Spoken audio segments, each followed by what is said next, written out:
next topic is relevant to everyone here in the room. So to get started, I have a question to everyone.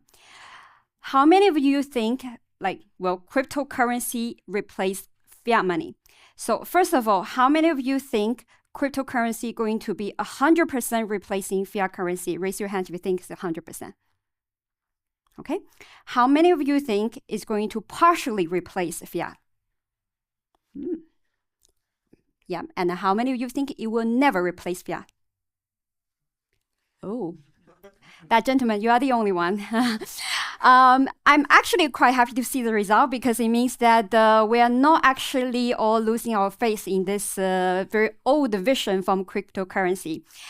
Over the past 10 years, the blockchain technology has evolved so much. It brings a movement of decentralization. We see decentralized app, we see decentralized organization, everything can be decentralized, right?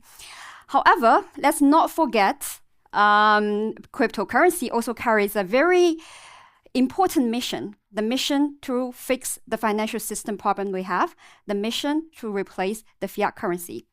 Going back to the date when Bitcoin was first invented by Satoshi, there was a message being written on the first Genesis block on Bitcoin. And then that message was quoting the headline on that day on the Times, Chancellor on brinks of second bailout for banks. Although Satoshi never explicitly explained why he quoted this, but many people believe that this hints his vision in terms of Bitcoin solving the financial system problem and Bitcoin replacing the fiat currency. However, we are now 15 years after that. Although blockchain technology has evolved so much, as we mentioned, it seems that we have been talking less and less on this original vision about the replacing fiat currency. Yes, Bitcoin can be a means of exchange, and we all agreed it has a store of value. However, at this moment, Bitcoin still cannot provide a standardized measure of value due to the price volatility. So I think everyone in the room agreed that more and more people started to think Bitcoin is really an asset rather than a currency. For example, you wouldn't go out and on the street to buy a coffee if the coffee costs you 0.00001 of your apartment in Zurich. However, with that said, right, the issue we're facing right now in our financial system, the problem that Satoshi saw 15 years ago, they are still here. The banks printing too much money, unsustainable government debt, the rising inflation, a vulnerable banking system. I'm sorry to say, this issue not only still exists, but it has gone worse. So if Bitcoin is not the solution, what could be the solution? So if we're thinking about having a currency that potentially could replace the fiat currency system, there's a lot of criteria, but there are three that actually very important one, like the must-have one. First of all, it need to have a consensus in terms of store of value, right? It cannot be printed out of the air. And they need to be decentralized, not controlled by one government, one company, or a few parties. And then you need to be tradable between peer-to-peer without any intermediaries. The bottom two actually is already kind of achievable through blockchain technology, right? Through smart contract, a lot of things we see. So it looks to us that if we find the right assets that give us the consensus in terms of store value, with some secret formula, putting the three together, we might get close to the answer to that future of currency. So, what is the number one assets that has the global consensus in terms of store value? For a long period of time, what is backing the fiat currency is gold, right? Until 1973, the end of the Bretton Woods system. However, over the past 50 years since that system ends, gold still plays a very important role to central banks in their reserves.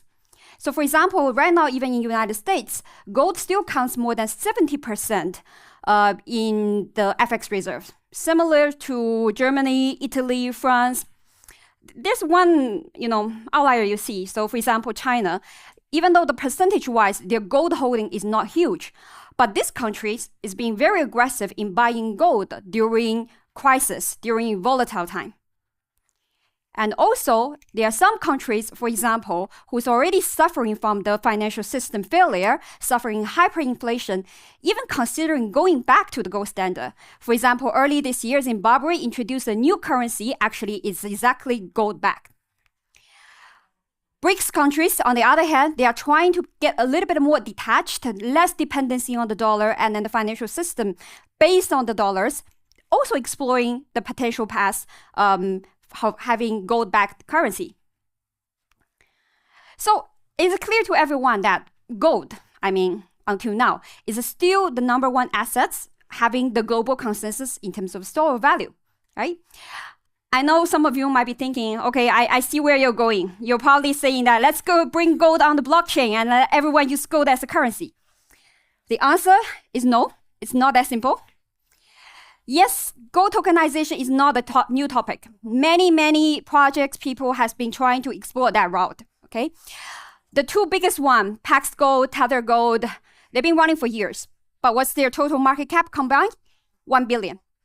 1 billion is less than even 1/5 of the market cap of Pepe, the meme coin. Why? Because the goal was never really to introduce gold as a currency, but simply bringing another way for people to invest in gold, this commodity, using crypto.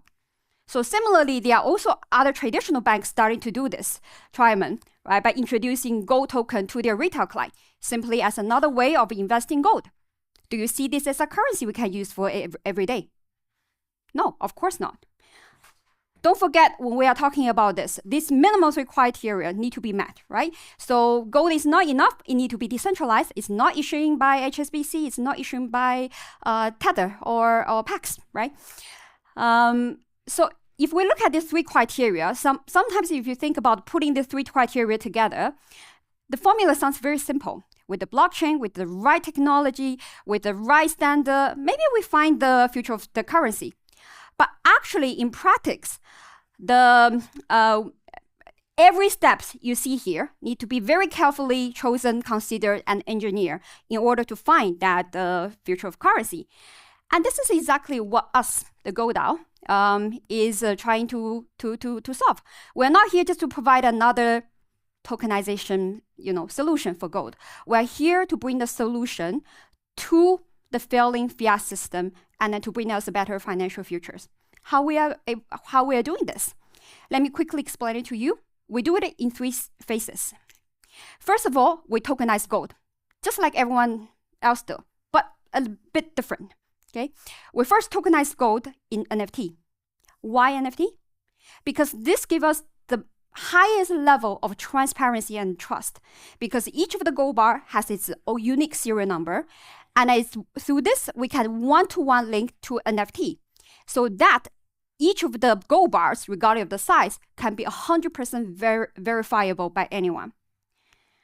The gold produced in Switzerland from the world top gold refiners, they are stored in Switzerland, and then they are tokenized using the leading RW protocol from Origin. By the way, Origin is also an RW project building on ICP, and then it's regularly and audited by KPMG. So now we bring gold onto the blockchain. What's next? The gold bar, the NFT, they are not usable. How can we make it usable? Through the smart contracts on ICP, we can then bring this NFT into the smart contract, and then they got divided into a smaller token, fungible token called GLDT. So now this token not only become smaller and then more usable, but also each of the token, they are pegged to a portion of the gold bar to guarantee its value. This GLDT token is not invented out from the air, nor it's actually backed by someone giving you, hey, this is our proof of reserve. It's actually backed by the Trustless blockchain. Our proof of reserve is the smart contract. So it's 100% transparent. Any people, anytime can come and verify it. Now, it's not the end of it, because we talk about, Bitcoin having the price volatility, make it difficult to become a currency. What's the final step? The final step is that we are going to use GLDT to create a stable currency, to back a stable currency, which is USDG. It's denominated in US dollar. However, behind it, it's 100% gold bar. It's no longer the government's credits. It's no longer a proof of reserve from a company. Obviously, this, could be US dollar, but it can be also euro, it can be francs, and anyone could actually use GLDT to build because we are open protocol. Now, I only have one last thing to solve to convince you in this, is why you should trust us. Who is GoDown? Why do you think GoDown is better than a company out there that we show you? Thanks to Divinity. I think you have already heard just now. So through the SNS infrastructure, not only we're able to actually raise money to support the project, but most importantly is that we actually give the governance rights to the community. And so far, GoDown is still the biggest DAO launched on SNS in terms of initial participants. And the community continues to grow, right? So to end, GoDown is not just a project or not just a concept, as I try to explain it to you, but what we really want to do is a movement to actually bring you a better, more secure, more transparent, and more decentralized financial future. So with that, I want to thank you. And then don't hesitate to talk to us. We have a few colleagues from GoDown here, and then looking forward to have a discussion with you later. Thank you. Thank you.